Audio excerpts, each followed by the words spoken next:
Hello guys, welcome my to channel table this after 10 hours learning English.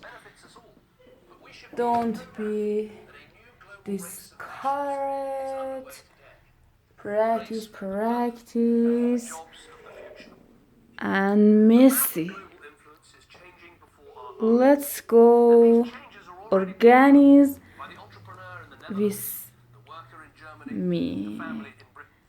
Listen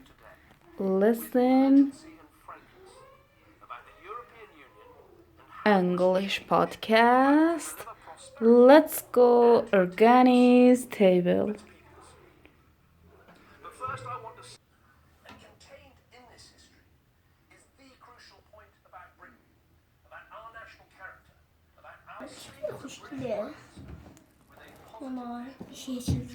What's your name?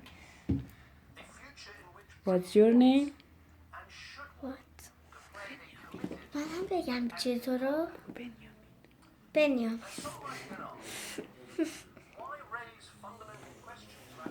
Let's go organize with Benjamin. Okay, Benjamin? Yes.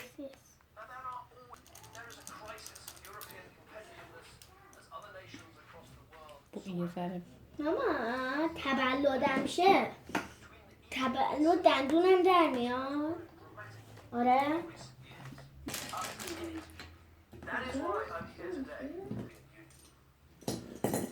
So let me start with the nature of the challenges we face. First, the Eurozone. There are some serious questions that will define the future of the European Union and the future of every country within it. The Union is changing to help fix the currency, and that has profound implications for all of us, whether we're in the single currency or not. Now, Britain is not in the single currency, and we're not going to. But we all need the Eurozone to have the right governance and structure to secure a successful currency for the long term. And those of us outside the Eurozone also need certain safeguards to ensure that, for example, our access to the single market is not in any way compromised. And it is right that we begin to discuss those issues now. Second, while there are some countries within the EU that are doing pretty well, taken as a whole, Europe's share of world output is projected to fall by almost a third in the next 2 decades. This is the competitiveness challenge, and much of our weakness in meeting it is frankly self-inflicted. Complex rules which restrict our labour markets and some naturally occurring problems. Excessive regulation is not some external plague that's been visited on our businesses. These problems have been around for progress far too slow. As Chancellor Merkel has said, if Europe today accounts for just over 7% of the world's population and produces 25% of global GDP, it is currently financing 50% of global social spending, then it's obvious that it will have to work very, very hard to maintain its prosperity and its way of life. Third, there is the growing frustration that the EU is seen as something that is done to people rather than acting on their behalf. And this, frankly, is being intensified by the very solutions that are required to resolve the economic problems. People are increasingly frustrated that decisions taken further and further away from them mean their living standards are slashed through enforced austerity, or their taxes are used to bail out governments on the other side. We are starting to see this in demonstrations on the streets of Athens, Madrid and Rome. We're starting to see it in the parliaments of Berlin, Helsinki and London. And yes, of course, we're seeing this frustration with the EU very dramatically here in the United Kingdom. Europe's leaders have ببین من شازورم قراره concerns. We have a duty to act on them, and not just to fix the problems in the Eurozone. For just as in any emergency, you should plan for the aftermath, as well as dealing این with the جعبه crisis.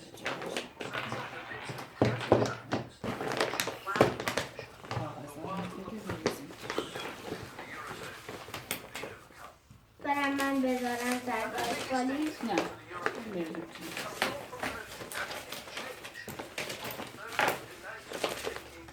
as heresy. In its long history, Europe has experienced turned out to more of the same No. will not secure a long-term future for the Eurozone.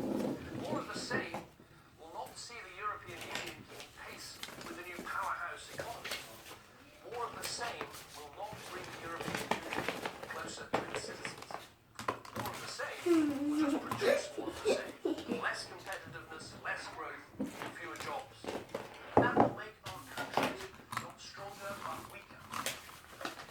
That is why we need fundamental, far-reaching change.